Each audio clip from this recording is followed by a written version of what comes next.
Hello मित्रांनो, स्वागत आहे पुन्हा एकदा तुमचं ठाकरे कॉम्प्युटर्सच्या चॅनलवरती। आजच्या व्हिडिओमध्ये आपण बघणार आहोत मायक्रोसॉफ्ट एक्सेलचं पार्ट 12। त्यासाठी आपण मायक्रोसॉफ्ट एक्सेल इथून सुरू करून घेऊया। आता मायक्रोसॉफ्ट एक्सेल मी सर्च बारचा वापर करून सुरू केलेला आहे। ओके, आता बघा आपल्याकडे मायक्रोसॉफ्ट एक्सेल तर सुरू झालेला आहे। आता याच्यामध्ये आपल्याला सर्वप्रथम डेटा पाहिजे, त्या डेटावरतीच आपण वर्क करू शकतो। तर मी नॉर्मली ही शीट ओपन नाही करणार किंवा या शीटमध्ये आता मी काही टाईप करत नाही बसणार, कारण गेला व्हिडिओ खूप दिवसांपूर्वी मी अपलोड केला होता, जवळपास 1 महिना झाला मित्रांनो। तर या व्हिडिओमध्ये आपण जास्त टाइम नाही घेता जो जुना आपला एक शीट होती मी तेच शीट ओपन केलेली आहे। ओके, त्या शीटवरती आपल्याला वर्क करून घ्यायचं आहे। तर त्या शीटमध्ये काही ज्या गोष्टी आहेत जे भरपूर बिनकामाच्या आहेत किंवा ज्या एक्स्ट्रा आहेत त्या आपण डिलीट करून घेऊया सर्वात आधी। त्याच्यानंतर आपण याच्यावरती चांगल्या प्रकारे वर्क करून घेऊया। ओके, मी ही शीट सुद्धा डिलीट करतोय। तर शीट याच्यासाठी डिलीट करतोय मित्रांनो, कारण जास्त हेवी लोड व्हायला नको। ह्या गोष्टी सर्व आपण शिकलेल्या आहेत। होम, इन्सर्ट हे जे 2 टॅब आहेत ते आपल्या गेल्या व्हिडिओमध्ये पूर्णपणे कंप्लीट झालेले आहेत। गेल्या व्हिडिओमध्ये आपण इन्सर्टमधील पूर्णपणे इन्सर्ट टॅब कंप्लीट केलेली होती। गेला व्हिडिओ भरपूर लंबा झाला होता, जवळपास 35 मिनिटाचा व्हिडिओ झाला होता, परंतु त्या 35 मिनिटांमध्ये तुम्ही नक्की काही ना काही शिकले, नक्कीच शिकले असतील मित्रांनो, याची मी गॅरंटी देतो। आता याच्यानंतर आपल्याला पेज लेआउट शिकायचं आहे। आता पेज लेआउट टॅबमध्ये काय असते बघा, पेज लेआउट टॅब तुम्हाला नावावरूनच लक्षात येत असेल, पेज लेआउट टॅब। आता पेज लेआउट म्हणजे पेजचा लेआउट आपण चेंज करणार आहोत या सर्व ऑप्शन्सचा वापर करून, या सर्व टूलचा वापर करून। त्याच्यातला सर्वात पहिला ग्रुप आहे बघा, थीम ग्रुप। आज आपण सगळे ग्रुप कंप्लीट करणार आहोत। 4-5 ग्रुप आहेत मित्रांनो, theme, page setup, scale to fit, sheet option आणि अरेंज। हे 5ही ग्रुप आजच्या व्हिडिओमध्ये आपण कंप्लीट करणार आहोत। पूर्णपणे पेज लेआउट टॅब कंप्लीट करणार आहोत। तर व्हिडिओ अगदी शेवटपर्यंत बघा आणि काही शिकायला मिळेल तर नक्की मला कमेंट करून सांगा तुम्हाला हा व्हिडिओ कसा वाटला तर। ओके, तर बघा स्टार्ट करूया जास्त वेळ घेता। सर्वात आधी आपला थीम ग्रुप। आता थीम ग्रुपमध्ये काय असते, थीम ग्रुपमध्ये असते आपल्या पूर्ण शीटची थीम। आपली शीट कशा प्रकारे दिसायला पाहिजे, कशा प्रकारे डिझाईन व्हायला पाहिजे, ती आपण थीमचा वापर करून करू शकतो। आता थीमवरती क्लिक केल्यानंतर सर्वात आधी तुम्हाला दिसेल नॉर्मल ऑफिस या नावाची थीम आपण सिलेक्ट केलेली आहे। जसं तुम्ही दुसऱ्या थीमवरती क्लिक करता बघा, मी फॅसेटवरती क्लिक करतोय तर काय झालं, याची जी हेडिंग आहे ती चेंज झालेली आहे। तर अशा प्रकारे तुम्हाला थीम इथून कुठली ठेवायची आहे, त्या थीममध्ये बघा तुम्हाला फक्त हेडिंगच नाही तर त्याचे फॉन्टचा जो साईज आहे किंवा फॉन्टची जी स्टाईल आहे ते सुद्धा तुम्हाला चेंज होताना दिसेल। तर अशा प्रकारे बघा तुम्हाला कुठला थीम चांगला वाटतं त्या थीमवरती तुम्हाला क्लिक करायचं, जो कोणता थीम तुम्हाला ठेवायचा आहे ती थीम तुम्ही सिलेक्ट इथून करू शकता। ओके, तर बघा आपण नॉर्मल एखादी थीम सिलेक्ट करूया। तुम्हाला कुठले, जसं मी ही थीम सिलेक्ट केलेली आहे। त्याच्यानंतर आहे कलर्स, तुम्हाला इथून कुठले कलर हवे आहेत। जसं आता बघा बाकी तर आपण पूर्ण ब्लॅक अँड व्हाईट ठेवलेलं आहे, फक्त हेडिंग जे आहे ते आपण कलरमध्ये केलेली आहे। तर ते कलर आपल्याला कोणता पाहिजे आहे तर ते कलर तुम्ही इथून सिलेक्ट करू शकता। नॉर्मली आपण होम टॅबमध्ये जाऊन इथून कलर चेंज करत असतो, परंतु पेज लेआउट टॅबमध्ये सुद्धा थीम या ग्रुपमध्ये कलर ऑप्शन असतो। लक्षात घ्या मित्रांनो, पेज लेआउट टॅबमध्ये थीम या ग्रुपमध्ये कलर ऑप्शन असतो, इथून तुम्ही कलर सिलेक्ट करू शकता। खूप सारे कलर आहेत बघा या कलर पॅलेटमध्ये, तुम्हाला कुठला कलर पाहिजे त्याच्यामध्ये रेड वॉयलेट, ठीक आहे, पेपर, मीडियम, ह्या सगळ्या गोष्टी, ग्रीन, ब्ल्यू ग्रीन, खूप सारे कलर्स आहेत। तुम्हाला इथून कुठला कलर आवडतोय तो कलर तुम्हाला इथून ठेवून घ्यायचा आहे। ओके, तर त्याच्यानंतर दुसरा ऑप्शन आहे फॉन्ट। आता फॉन्ट तर आपण सिलेक्ट करून प्रॉपर असं आपण सिलेक्ट करायचो, त्याच्यानंतर होम टॅबमध्ये जाऊन इथून फॉन्ट आपण चेंज करत होतो, परंतु हा वापर न करता आपण पेज लेआउटमध्ये सुद्धा फॉन्ट्सचा वापर करून इथून वेगवेगळे फॉन्ट्स आपल्या शीटला आपण देऊ शकतो। वेगवेगळे फॉन्ट्सची स्टाईल आपण चेंज करू शकतो। बघा तुम्हाला इकडे खूप सारे चेंजेस दिसून येतील। तर अशा प्रकारे बघा फॉन्ट तुम्ही इथून चेंज करू शकता। इफेक्ट आहे बघा मित्रांनो, तुम्ही आपल्या शीटला इथून इफेक्ट देऊ शकता। जसं तुमची एखादी आपण हे सिलेक्ट केलं, ठीक आहे, याला आपल्याला इफेक्ट द्यायचं आहे तर तुम्ही याला इफेक्ट देऊ शकता, तुमच्या फॉन्टला इफेक्ट अप्लाय होऊन जाणार। सध्या म्हणजे सॉफ्टवेअरला थोडा प्रॉब्लेम आहे, तुम्हाला बघा इकडे सुद्धा काही वेगळंच दिसत असेल। सॉफ्टवेअरला थोडा प्रॉब्लेम असल्यामुळे इफेक्ट ऑप्शन बरोबर वर्क नाही करताय, परंतु तुम्ही तुमच्या सिस्टमवरती, तुम्ही तुमच्या मायक्रोसॉफ्ट ऑफिसवरती सिलेक्ट केल्यानंतर इथून प्रॉपर तुम्हाला चेंजेस होताना दिसून येतील। त्यासाठी मी सॉरी मित्रांनो, सॉफ्टवेअर प्रॉब्लेमसाठी सॉरी।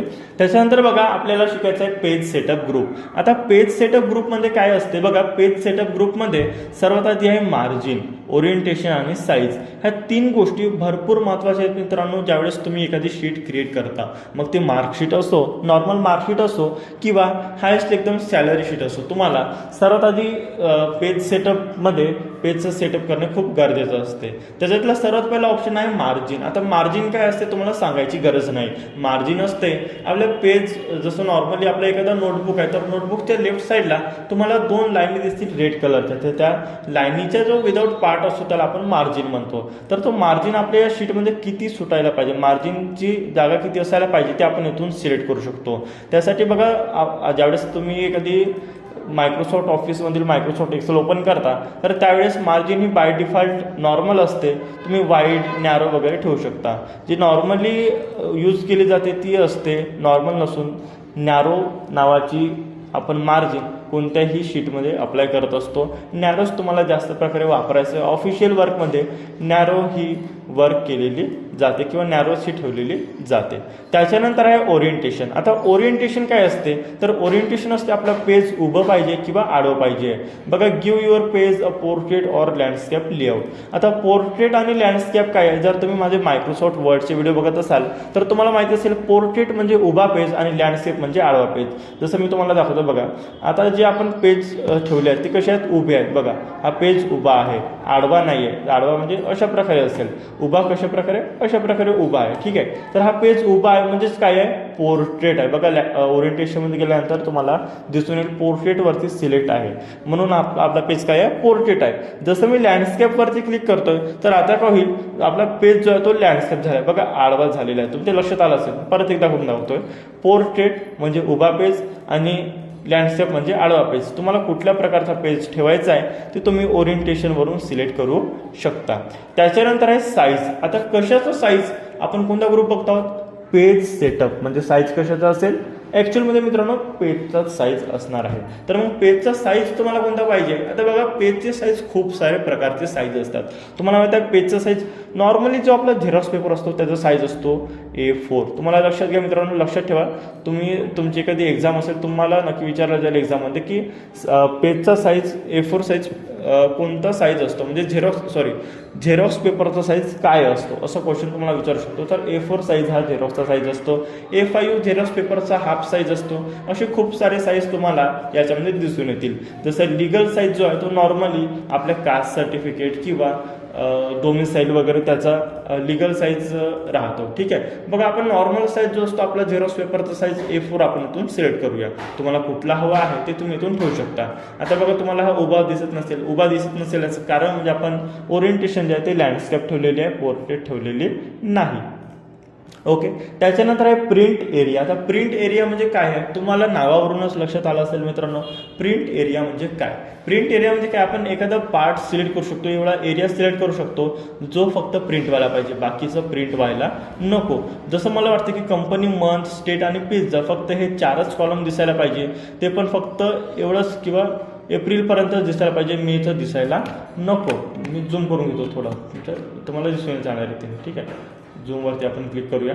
बघा, तुम्हाला दिसत असेल इकडे कंपनी, मंथ, स्टेट आणि पिझ्झा आणि फक्त 10 रो आपल्याला प्रिंट करायचे आहे मला असं वाटतं. ठीक आहे, मी सिलेक्ट केला. त्याच्यानंतर प्रिंट एरियावरती क्लिक करायचं. सेट प्रिंट एरिया या ऑप्शनवरती तुम्हाला क्लिक करायचं आहे. जसं तुम्ही याच्यावरती क्लिक करता, आता काय झालं, जर तुम्ही प्रिंट प्रिव्ह्यूमध्ये जाऊन बघितलं, बघा मी प्रिंट प्रिव्ह्यूवरती क्लिक करतोय. आता काय झालं, फक्त तेवढाच एरिया जेवढा आपण सिलेक्ट केला होता तेवढाच एरिया प्रिंट होणार आहे, बाकीचं सगळं प्रिंट होणार नाही. आता हेच तुम्हाला कॅन्सल करून टाकायचं आहे, क्लिअर करायचं आहे. तर सिंपल तुम्हाला त्याच्यावरतीच क्लिक करायचं आहे प्रिंट एरियावरती आणि क्लिअर प्रिंट एरिया तुम्हाला सेकंड ऑप्शन दिसत असेल त्याच्यावरती तुम्हाला क्लिक करायचं आहे. ते क्लिक केल्यानंतर बघा, प्रिंट प्रिव्ह्यू म्हणजे आपण जाऊन बघूया. आता पूर्ण शीट दिसते आपल्याला. ओके, फक्त तेवढाच भाग दिसत नाही, पूर्ण शीट दिसतोय. म्हणजेच काय, प्रिंट एरिया आपण तिथून क्लिअर सुद्धा करू शकतो. किंवा मला फक्त एवढा प्रिंट करायचा आहे तर मी सिलेक्ट करून प्रिंट एरियावरती सेट प्रिंट एरिया करू शकतो. त्याच्यानंतर एवढा जो एरिया आहे तो प्रिंट होणार. आशा करतो तुम्हाला हा प्रिंट एरिया नक्कीच समजला असेल. सध्या आपण त्याला क्लिअर करून घेऊया. ओके, नंतर आहे ब्रेक्स. आता ब्रेक कशाचा आहे तर पेज ब्रेक आहे. बघा, आपण पेज सेटअप ग्रुप बघत आहोत तर ब्रेक सुद्धा पेजचाच असणार आहे. आता पेजचा ब्रेक म्हणजे काय, जसं मला वाटतं की हे जे 7 रो आहेत ते 7 रो वरती असायला पाहिजे, बाकीच्या सगळ्या रो जे आहेत ते सेकंड पेजवरती असायला पाहिजे. तर मी काय करणार, ब्रेकवरती क्लिक करायचं. सर्वात आधी तर इथून सिलेक्ट करून घ्यायचं कुठल्या रो नंतर पाहिजे आहे. ओके, ब्रेकवरती वरती क्लिक करायचं, इन्सर्ट पेज ब्रेक वरती क्लिक करायचं. आता इन्सर्ट पेज ब्रेक वरती क्लिक केल्यानंतर काय होईल बघा, इथून जो पेजचे जे 2 तुकडे झाले तुम्हाला दिसून येईल बघा. हा पहिल्या पेजमध्ये येणार आणि हा दुसऱ्या पेजमध्ये येणार. तर अशा प्रकारे तुम्ही पेजचा ब्रेक करू शकता किंवा रिमूव्ह पेज ब्रेक सुद्धा करू शकता. सिंपल तुम्हाला सिलेक्ट करायचं आहे ब्रेक्सवरती आणि रिमूव्ह पेज ब्रेक. याच्याने काय होईल, जो आपला पेज ब्रेक आहे तो पूर्णपणे रिमूव्ह होऊन जाणार आहे. ओके, किंवा तुम्ही रिसेट ऑल पेज ब्रेक या ऑप्शनचा सुद्धा वापर करू शकता. याच्याने पूर्ण जे पेज ब्रेक आहेत ते रिसेट होऊन जाणार, म्हणजे नॉर्मल होऊन जाणार. तर अशा प्रकारे तुम्ही आपल्या शीटमध्ये पेज ब्रेक वापरू शकता. त्याच्यानंतर आहे बॅकग्राऊंड. आता बॅकग्राऊंड कशाचं, तर आपल्या पेजचा बॅकग्राऊंड, आपल्या शीटला काही बॅकग्राऊंड आपल्याला द्यायचं आहे. तर सिंपल तुम्ही बॅकग्राऊंडवरती क्लिक करू शकता. वर्क ऑफलाईनवरती क्लिक करायचं आणि तुम्हाला इथून कुठला बॅकग्राऊंड पाहिजे ते तुम्ही ठेवू शकता. जस्ट एक्झाम्पल आपण एखादा बॅकग्राऊंड ठेवूया. त्यासाठी मी दिस पीसीवरती क्लिक करतोय. कुठले तुमचे पिक्चर्स आहेत त्याच्यावरती तुम्हाला सिलेक्ट करायचं आहे. ओके, जसं मी प्रिंटर थंबनेल, हा एक थंबनेल आहे माझा, त्याला आपण बॅकग्राऊंड म्हणून सेट करूया. बघा आता पूर्णपणे बॅकग्राऊंड आलेला आहे. आता भरपूर मोठा तो थंबनेल असल्यामुळे आपल्या पेजमध्ये तो मावत नाही. ओके, बट तुम्ही छोटासा एखादी फोटो घेऊन तुम्ही तुमच्या बॅकग्राऊंडवरती ठेवू शकता. ओके, किंवा आता मला हा डिलीट करून घ्यायचा आहे, तर काय करणार, तर डिलीट बॅकग्राऊंड याच्यावरती क्लिक करायचं. डिलीट बॅकग्राऊंडवरती क्लिक केल्यानंतर तुमचा जो बॅकग्राऊंड आहे तो पूर्णपणे डिलीट होऊन जाणार. तर अशा प्रकारे तुम्ही बॅकग्राऊंड इन्सर्ट किंवा डिलीट करू शकता. नंतर आहे प्रिंट टायटल्स. प्रिंट टायटल्स तेवढं महत्त्वाचं नाही मित्रांनो, परंतु याच्यामध्ये बघा तेच ऑप्शन्स आहेत. बघा पेज सेटअप ग्रुपच ओपन होतो. त्याच्यानंतर पेज मार्जिन, हेडर फुटर आपण इन्सर्टमध्ये शिकलेले आहेत. ओके, पेज मार्जिन आणि पेज साईज सुद्धा आपण आताच शिकलेला आहे. तर तुम्ही येथून सुद्धा ठेवू शकता, इथून सुद्धा ठेवू शकता. आता जे शीट आहे म्हणजे प्रिंट टायटल्स आहे ते काय आहे, तर प्रिंट एरिया मी तुम्हाला आता शिकवलं. प्रिंट एरिया आपण इथून सुद्धा सिलेक्ट करू शकतो. बघा अशा प्रकारे सिलेक्ट करायचं, इथे रेंज येऊन जाणार, याला क्लोज करून घ्यायचं. बघा प्रिंट एरिया इथं सिलेक्ट झालेला आहे. जर तुम्ही ओके कराल किंवा प्रिंट प्रिव्ह्यू, तर बघा फक्त तेवढाच एरिया जो आहे तो प्रिंट होणार. तुम्हाला शिकवलेला आहे मी ऑलरेडी, परत तेच ऑप्शन त्याच्यामध्ये दिलेले आहे. ओके, तर अशा प्रकारे इथे सगळे तेच ऑप्शन आहे मित्रांनो. प्रिंट, हे grid lines, black and white, हे सगळे गोष्टी आपण व्ह्यूमध्ये शिकणार आहोत. म्हणून मी याला क्लोज करतो. अधिक किचकट तुम्हाला घ्यायचं नाही, किचकट तुम्हाला शिकवायचं नाही, म्हणून मी तुम्हाला ह्या गोष्टी नाही शिकवणार आहे. ओके, तुम्ही समजून घ्या, तेच ऑप्शन आपल्याला सामोर शिकायचे आहेत.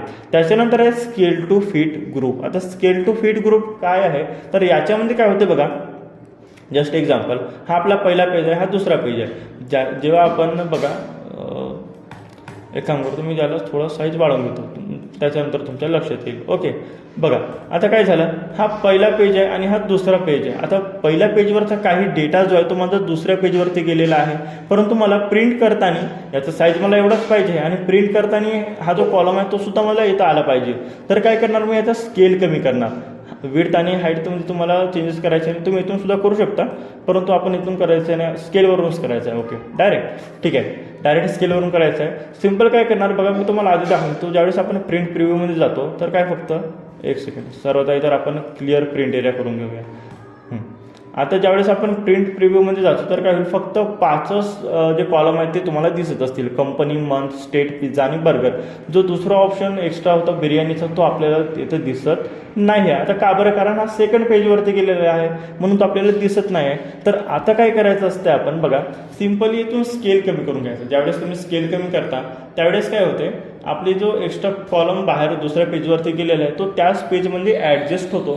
फक्त जो प्रिंटिंगचा जो आपली फॉन्ट साईज आहे ते थोडा कमी होतो, थोडा त्याचा रिझोल्युशन कमी होतो आणि दिसायला थोडं फुसर दिसते मित्रांनो, बाकी काहीच होत नाही याच्याने. ठीक आहे, आणि एका पेजवरती तो ॲडजस्ट होऊन गेलेला असतो. जसं मी प्रिंट प्रिव्ह्यूवरती क्लिक करतोय, आता काय झालं बघा, 6चे 6 कॉलम जे आहेत ते पूर्णपणे आपल्या प्रिंटिंग एका पेजमध्ये आलेले आहेत. आता याच्यामध्ये जे तुम्हाला लाईनिंग नाही दिसत आहे ते असं नाही की येणार नाही आहे, ते फक्त सॉफ्टवेअर प्रॉब्लेममुळे तुम्हाला इथं दिसत नाही आहे. माझ्या सॉफ्टवेअरला थोडं प्रॉब्लेम आहे मित्रांनो, त्याच्यामुळे दिसत नाही. नेक्स्ट व्हिडिओमध्ये असं होणार नाही, परंतु लक्षात घ्या सगळे जे कॉलम्स, सगळे जे आपण याच्यामध्ये बॉर्डर्स घेतलेले आहेत ते बॉर्डर्स तुम्हाला याच्यामध्ये दिसून प्रिंटिंगमध्ये दिसून येतील, जर याच्यामध्ये दिसत नसणार तरी पण. ओके, तर बघा अशा प्रकारे आपण स्केल टू फिट सुद्धा ऑप्शन शिकले. स्केल टू फिट ऑप्शन कधी यूज कराल, कधी त्याचा वापर कराल, तर लक्षात घ्या, ज्यावेळेस तुमचा डेटा जो आहे तो एका पेजमध्ये तुम्हाला पाहिजे परंतु दुसऱ्या पेजवरती जात आहे, तर त्याचा स्केल कमी करून तुम्ही त्याला एका पेजवरती ॲडजस्ट करू शकता. त्यावेळेस तुम्हाला स्केल टू फिट हा ऑप्शन यूज करायचा आहे. त्याच्यानंतरचा ऑप्शन आहे बघा शीट ऑप्शन. आता याचं या ग्रुपचं नावाचं आहे शीट ऑप्शन. आता या शीटवरती आपल्याला सगळं काही खेळायचं आहे. बघा सर्वात आधी ग्रीड लाईन आणि हेडिंग्स. आता ग्रीड लाईन्स बघा, ग्रीड लाईन तुम्हाला दिसतात ना, हे ग्रीड लाईन्स आहेत. ओके, तर ते ग्रीड लाईन तुम्हाला दिसायला पाहिजे की नाही. तर बघा आता मार्क ओके आहे, म्हणजे मार्कवरती राईट केलेलं आहे म्हणून ते दिसत आहे. जर तुम्ही याला कॅन्सल केले तर ते तुम्हाला दिसणार नाही. बघा पूर्णपणे जे ग्रीड लाईन्स आहेत ते बिलकुल दिसत नाही तुम्हाला. ठीक आहे, तर अशा प्रकारे तुम्ही इथून घेऊ शकता. जर तुम्हाला पाहायची आहेत तर तुम्ही व्ह्यूवरती क्लिक करू शकता. नाही पाहिजे तर त्याला अनचेक करू शकता. ठीक आहे, चेकबॉक्स दिलेला आहे, तुम्हाला चेक किंवा अनचेक तुम्ही इथून करू शकता. आता ज्या ग्रीड लाईन्स आहेत त्या प्रिंट व्हायला पाहिजे का. जर तुम्हाला वाटतं की प्रिंट व्हायला पाहिजे तर मी याच्यावरती क्लिक करतोय आणि जसं आपण प्रिंट प्रिव्ह्यूवरती जातो इथे तुम्हाला नाही दिसतील, परंतु प्रिंटिंगमध्ये ते नक्की येणार. ओके, तर बघा तुम्हाला ते प्रिंट करायचे आहेत की नाही करायचे आहेत तुमच्यावरती आहे. ठीक आहे, त्याच्यानंतर आहे हेडिंग्स. आता हेडिंग्स म्हणजे काय, ABCD किंवा इकडे नंबर्स आहेत, हे आहेत हेडिंग्स. तर हेडिंग तुम्हाला पाहायचे आहेत का. जर तुम्हाला पाहायचे असतील तर मार्क करायचं, नसतील पाहिजे तर मार्क कॅन्सल करायचं. सिंपल मी बघा आता मार्क आहे म्हणून दिसत आहे. जर मी याला मार्क कॅन्सल केलं तर काय होतील, त्या हेडिंगसुद्धा तुम्हाला दिसणार नाही. तर तुमच्यावरती तुम्हाला पाहायचे आहेत की नाही पाहिजे ते तुम्ही इथून ठेवू शकता. नंतर आहे प्रिंट. मग ह्या हेडिंग्स प्रिंट व्हायला पाहिजे का. नॉर्मली तर आपण प्रिंट करत नाही, परंतु तुम्हाला प्रिंट करायचे आहेत का. जर प्रिंट करायचे असतील तर तुम्ही याच्यावरती मार्क करू शकता, मग ते आपल्या प्रिंटिंगमध्ये येऊन जाणार. किंवा जर तुम्हाला नाही पाहिजे आहे, बिलकुल प्रिंट व्हायला नको, तर आपण त्याला कॅन्सलसुद्धा करू शकतो. ते तुमच्यावर मित्रांनो, तुम्हाला कॅन्सल करायची की ओके करायचं आहे, तुमच्या आवश्यकतेनुसार तुम्हाला ते सिलेक्ट करायचं आहे. शीट ऑप्शन आपला कंप्लीट झाला. त्याच्यानंतर आहे अरेंज ग्रुप. आता अरेंज ग्रुप काय असते. अरेंज ग्रुप बघा मित्रांनो, ज्यावेळेस आपण इन्सर्टमध्ये एखादा पिक्चर इन्सर्ट करतो, तर मी हा पिक्चर इन्सर्ट केलेला आहे. ओके, जस्ट एक्झाम्पल आपण एक पिक्चर इन्सर्ट करूया. आता पिक्चर आपण इन्सर्ट केलं, पिक्चर इन्सर्ट केल्यानंतर पिक्चर टूल्समधून फॉर्मॅट टॅब ओपन होते, तुम्हाला माहिती आहे. फॉर्मॅट टॅब ओपन झाल्यानंतर अरेंज ग्रुपमध्ये bring forward, send backward, selection pen, alignment, त्याच्यानंतर रोटेट, ह्या सगळ्या गोष्टी मी तुम्हाला तेव्हा शिकवलेल्या आहेत. जर तुम्ही तो व्हिडिओ नाही बघितले असणार तर नक्की बघून घ्या. तुम्हाला डिस्क्रिप्शनमध्ये एक्सेल फुल सिरीज तुम्हाला दिसून येईल, त्याच्यामध्ये तुम्हाला तो जो ग्रुप आहे तो सुद्धा तुम्हाला दिसून येईल. सॉरी मित्रांनो, बघा तुम्हाला थोडं हँग होताना दिसेल. हँग याच्यामुळे कारण गेल्या महिन्यामध्ये खूप वर्क झाला या PC वरती, त्याच्यामुळे थोडा हँगिंग प्रॉब्लेम येत आहे. नेक्स्ट व्हिडिओ तुम्हाला नाही येणार सध्यासाठी, सॉरी मित्रांनो. ठीक आहे, बघा पेज लेआउट ग्रुपमध्ये तुम्हाला दिसून येईल सेम तेच ऑप्शन आपल्याकडे आलेले आहेत. परत एकदा सॉरी मित्रांनो, बघा जसं तुम्ही पेज लेआउट ग्रुपवरती क्लिक करता, तर पेज लेआउट ग्रुपवरती क्लिक केल्यानंतर तुम्हाला अगदी तेच ऑप्शन म्हणजे bring forward, send backward, selection pen, ह्या सगळे ऑप्शन तुम्हाला त्याच्यामध्ये दिसून येत असतील. तर तेच ऑप्शन आहेत बघा. मी फोटोला आधी डिलीट करून घेतो, त्या फोटोमुळे थोडी प्रॉब्लेम होत आहे. ओके, माझं सिस्टीम थोडा हँगिंगचा प्रॉब्लेम असल्यामुळे. ठीक आहे, बघा त्याच्यामध्ये bring forward, send backward, selection pen, alignment, group, rotate, ह्या सगळ्या गोष्टी मी तुम्हाला इन्सर्ट टॅबमध्ये शिकवलेल्या आहेत. इन्सर्ट टॅबमध्ये पिक्चर इन्सर्ट केल्यानंतर अगदी तेच मित्रांनो तुम्हाला याच्यामध्ये दिलेले आहेत. मित्रांनो याचा सुद्धा वापर करून तुम्ही ते सगळ्या गोष्टी कंट्रोल करू शकता. म्हणजे तुमच्या पेजवरती जो काही आपण पिक्चर इन्सर्ट केलेला आहे, तर पिक्चर इन्सर्ट तुमचं 2 पिक्चर इन्सर्ट केले तर कोणता फॉरवर्ड असायला पाहिजे, कोणता बॅकवर्ड असायला पाहिजे, सिलेक्शन पेन काय असतो, अलाइनमेंट त्याची कुठे असायला पाहिजे पेजच्या, ते सगळ्या गोष्टी मी तुम्हाला शिकवलेल्या आहेत. त्याच गोष्टी तुम्हाला इथे वापर करून बघायच्या. मी तुम्हाला इथे वापर करून नक्की दाखवला असता, परंतु माझ्या सिस्टमला थोडा प्रॉब्लेम असल्यामुळे मी तुम्हाला दाखवू शकत नाही. एक्स्ट्रीमली सॉरी मित्रांनो. तर बघा अशा प्रकारे आपला पेज लेआउट हा ग्रुप पूर्णपणे कंप्लीट झालेला आहे. पूर्णपणे पेज लेआउट ग्रुप आपण आजच्या व्हिडिओमध्ये कंप्लीट केलेला आहे. व्हिडिओ जवळपास 18 मिनिटाचा झाला, परंतु तुम्हाला याच्यामधून भरपूर काही शिकायला नक्कीच मिळालं असेल. नक्कीच तुम्हाला जर काही शिकायला मिळालं असेल तर मला कमेंट करून नक्की सांगा. या व्हिडिओमुळे जर तुमची थोडीशी सुद्धा हेल्प झाली असेल तर व्हिडिओ परत इतरांना शेअर करा, आपल्या मित्रमैत्रिणींना शेअर करा, जेणेकरून सर्वांची हेल्प व्हायला पाहिजे. व्हिडिओ आवडला असेल तर व्हिडिओला लाईक करा, जास्तीत जास्त लोकांपर्यंत शेअर करा आणि अशाच व्हिडिओसाठी आमच्या ठाकरे कॉम्प्युटर्स या चॅनलला सबस्क्राईब करा. खूप खूप धन्यवाद मित्रांनो.